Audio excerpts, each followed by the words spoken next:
الله لا إله إلا هو الحي القيوم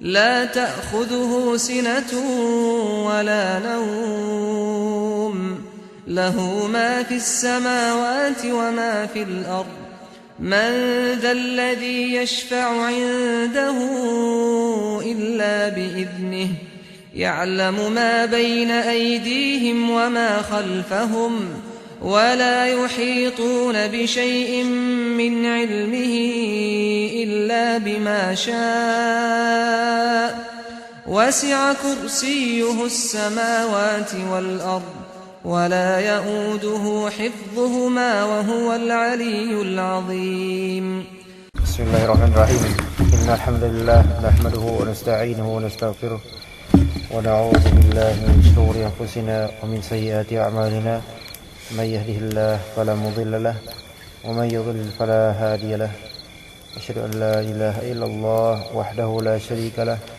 وأشهد أن محمدا عبده ورسوله لا نبي بعده اللهم أنت ربي لا إله إلا أنت خلقتني وأنا عبدك وأنا على عهدك ووعدك ما استطعت أعوذ بك من شر ما صنعت أبوء لك بنعمتك علي وأبوء بذنبي فاغفر لي فإنه لا يغفر الذنوب إلا أنت.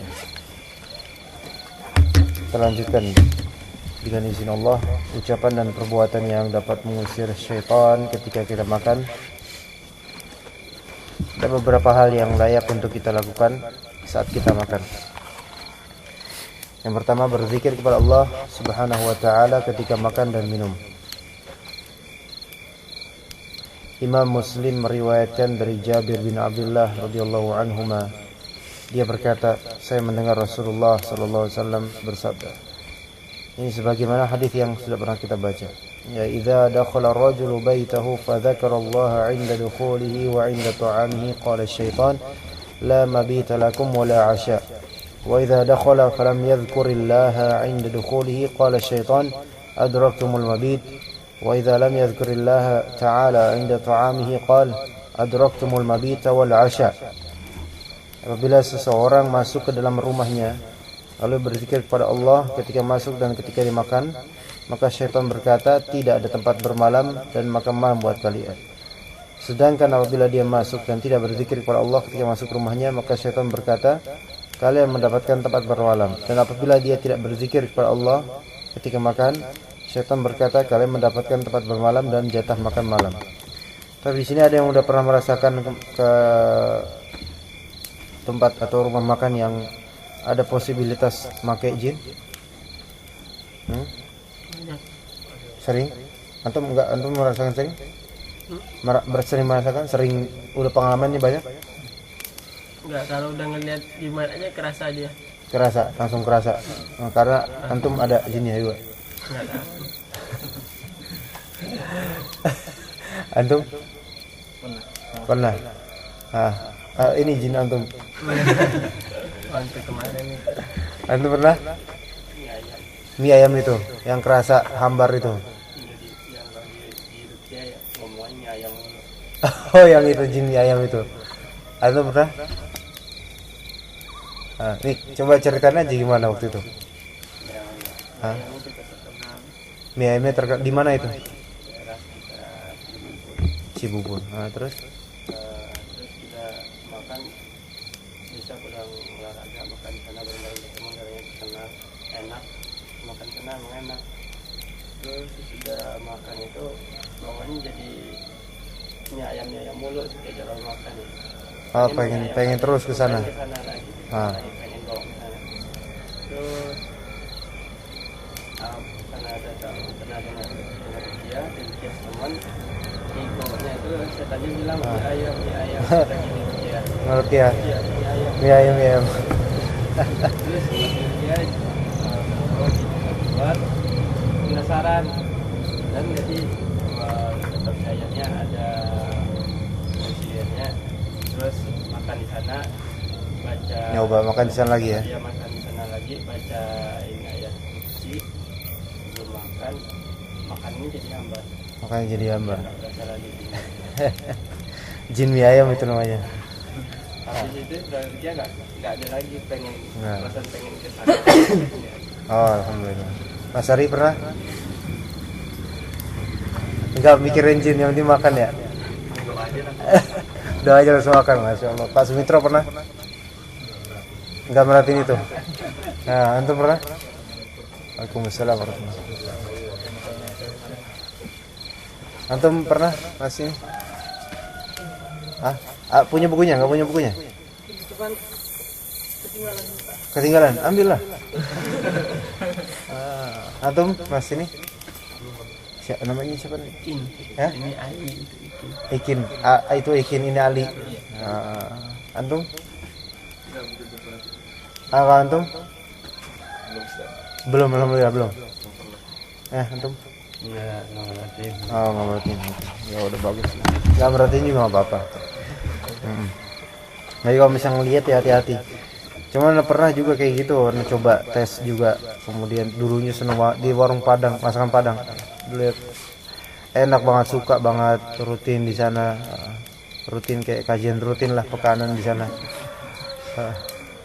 Terus pas sana zikir gitu sering. Suatu ketika zikir kok makan rasanya jadi biasa aja semuanya. Gitu, pernah kayak gitu. Iya.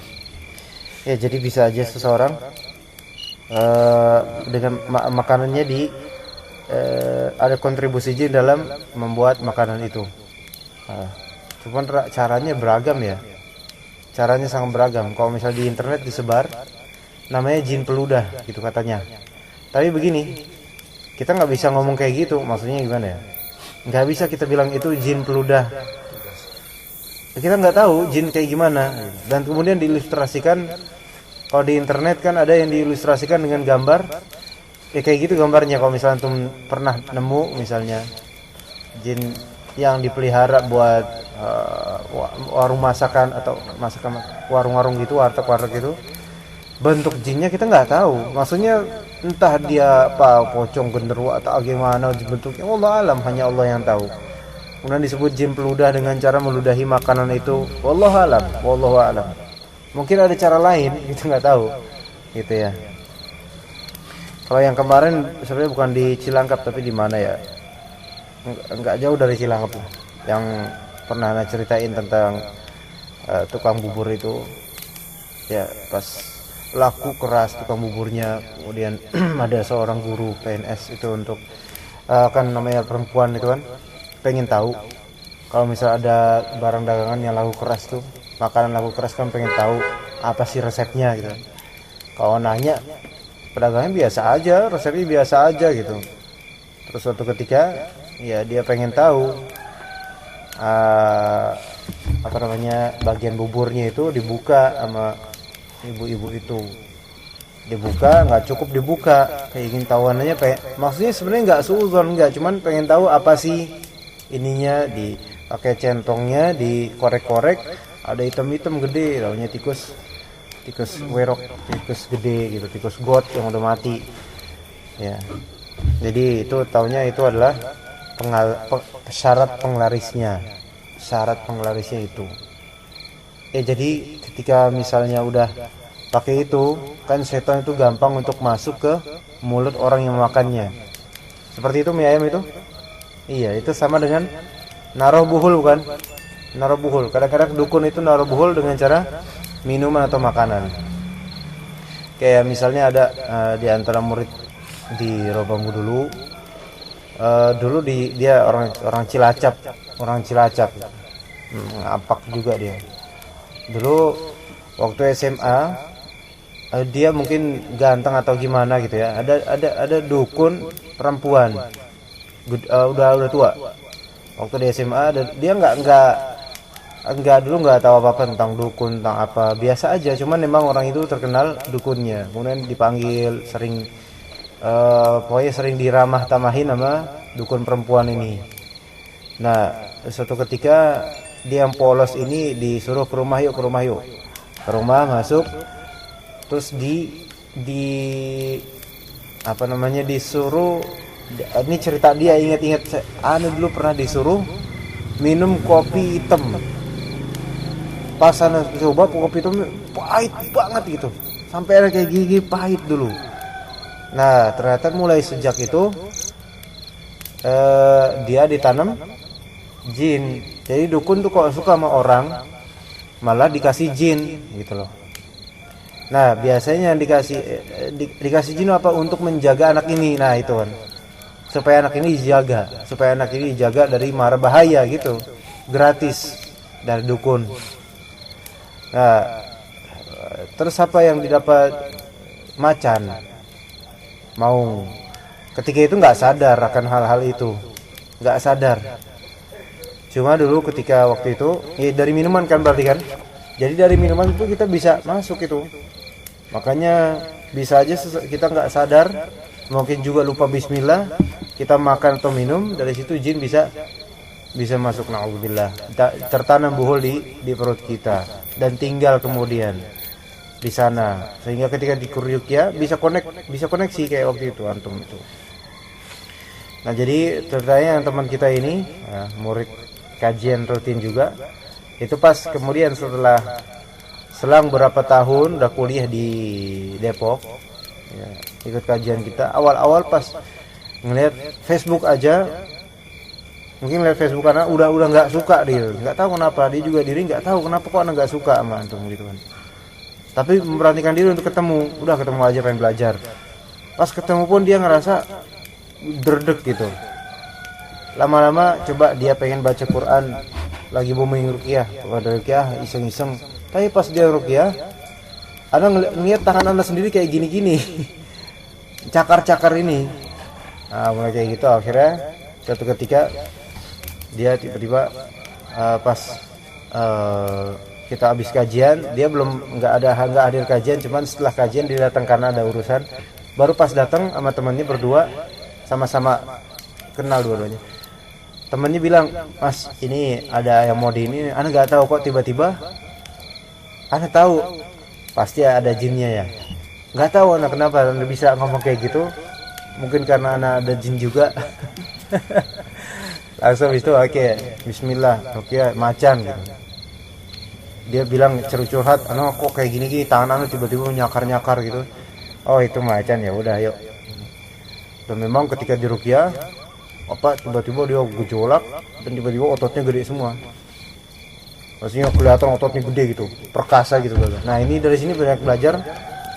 Biasanya yang jin yang dipakai untuk buat kewibawaan itu biasanya model kayak gitu, macan dan semacamnya. Yang kita nggak tahu aslinya apa, tapi bisa aja dia mengubah diri atau berpenampilan seperti macan untuk pesona dan semacamnya dan seterusnya untuk laki-laki.